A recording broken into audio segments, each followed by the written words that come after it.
ಅದರಲ್ಲಿಯೂ ನಮ್ಮ ವೈರಿಗಳಂತಹ ಆ ದೇವತೆಗಳನ್ನು ಬಗ್ಗೆ ಅಲ್ಲಿ ಅಧಿಕಾರವನ್ನು ಸ್ಥಾಪಿಸುವ ನೀನು ಅಣ್ಣ. ಈ ರಕ್ತ ವಿರಗದಲ್ಲಿ ತಂಗಿಯಾದಂತಹ ನನ್ನನ್ನು ದೀರ್ಘಧ್ವನಿಯಿಂದ ಕರೆದವನಿದ್ದೀಯ. ಕರೆಸಿದ ಕಾರಣವೇನು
ವಿಷಯ ಉಂಟಾ? ಇಲ್ಲಿ ನಿಲ್ಲಬೇಡ, ಹೋಗುವಂತಾದ್ರೆ ಎಲ್ಲಿಗೆ ಅಂತ ನೀನು ಕೇಳಬೇಡ. ಅಲ್ಲ, ಎಲ್ಲಿಗೆ ಅಂತ ಕೇಳಬೇಕು. ಎಲ್ಲಿಗೆ? ಕೈಲಾಸಕ್ಕೆ ಹೋಗಬೇಕು. ಕೈಲಾಸಕ್ಕೆ? ಹೌದೌದು. ಯಾಕೆ? ಅಲ್ಲಿ ಪರಮೇಶ್ವರನಿಗೆ ಒಬ್ಬ ಮುದ್ದಾದ ಮಗ ಇದ್ದಾಳೆ. ಅದಕ್ಕೆ ಅವನಿಗೆ ನಮ್ಮ ಹಾಗೆ ತಲೆ ಇಲ್ಲ, ಮತ್ತೆ ಆನೆಯ ಮುಖ ಮತ್ತೆ ಅವನಿಗೆ. ಅದರಲ್ಲಿ ಏನು? ಮಾತ್ರವಲ್ಲ, ಬಹಳ ಬುದ್ಧಿವಂತ ಚಕ್ರವಂತ ಆಟ. ಒಂದೇ ಒಂದು ದಿವಸ ನಮಗೆ ಕಂಟಕಪ್ರಾಯವಾಗಲೂಬಹುದು. ಸಣ್ಣ ಹುಡುಗರಲ್ಲಿ ಹೋಗಿ ನಾನೇನು ಮಾಡುವುದು? ಅದಕ್ಕಾಗಿ ತಂಗಿಯಾದ ನಿನ್ನನ್ನು ಕರೆದಿದ್ದೇನೆ. ಹೋಗಿ ಅವರನ್ನು ಕೊಂದು ಬರುವುದರ ಬಗ್ಗೆ ಏನು ನಿನ್ನ ಅಭಿಪ್ರಾಯ?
ಆ ಕೈಲಾಸಕ್ಕೆ ಹೋಗಿ ಆ ಪರಮೇಶ್ವರನಲ್ಲಿರುವಂತಹ ಮಗುವನ್ನು ಒಂದು ಬರುವುದಕ್ಕೆ ನಾನು ಸಿದ್ಧ ಇದ್ದೇನೆ. ಸಿದ್ಧವಿದ್ಯಲ್ಲ?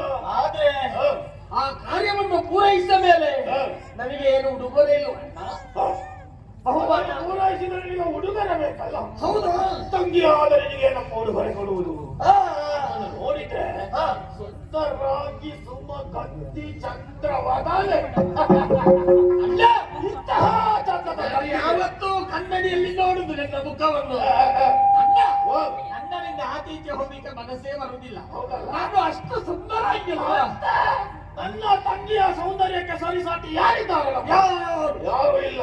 ಇಷ್ಟು ಸೌಂದರ್ಯದ ತಂಗಿಗೆ ಹಾ. ಈ ಕೆಲಸವನ್ನು ಮಾಡಿ ಬಂದ ತಕ್ಷಣದಲ್ಲಿ ಹಾ. ನಾನು ನಿನಗೊಂದು ಮದುವೆ ಮಾಡುತ್ತೇನೆ. ಅಣ್ಣ, ಹಾ. ನನಗೆ ಮದುವೆಯ ಬೇಡ. ನನಗೆ ನಾಚಿಕೆ ಆಗ್ತದೆ. ಬೇಕು, ಬೇಕು. ನಿನ್ನನ್ನು ಬಿಟ್ಟು ನಾನು ಬೇಡ ಹೋಗಬೇಡ. ಅಂತ ಹೇಳುವಾಗಲೇ ಹೇಳ್ತಾ ನಿನ್ನ ಮನಸ್ಸು ಬೇಕು ಎನ್ನುವುದ? ಅಣ್ಣ, ಆದ್ರೆ ಒಂದು ಮಾತು, ಏನು? ಗಂಡು ಹೇಗಿರಬೇಕು? ಹೇಗಿರಬೇಕು? ಚಂದ ಇರಬೇಕು. ನನ್ನಷ್ಟೇ ಸುಂದರವಾದ ಹುಡುಗರ ತಂದು ಮದುವೆ ಮಾಡಿಸ್ತೇನೆ. ನಿನ್ನಷ್ಟೇ ಸುಂದರ, ಹಾ. ಮುಖದಲ್ಲಿ ಮುಳ್ಳು ಮುಳ್ಳು ಇರಬಾರ್ದು. ಇದೆಂತದು ಮುಳ್ಳು? ಮತ್ತೆ ಇದರ ವಿಚಾರ ನಿನಗೆ ಗೊತ್ತುಂಟಾ? ಏನು? ಈ ಒಂದೊಂದು ಮುಳ್ಳು ಕೂಡ ನನ್ನ ಪರಾಕ್ರಮದ ಸಂಕೇತವದು. ಹೌದಾ?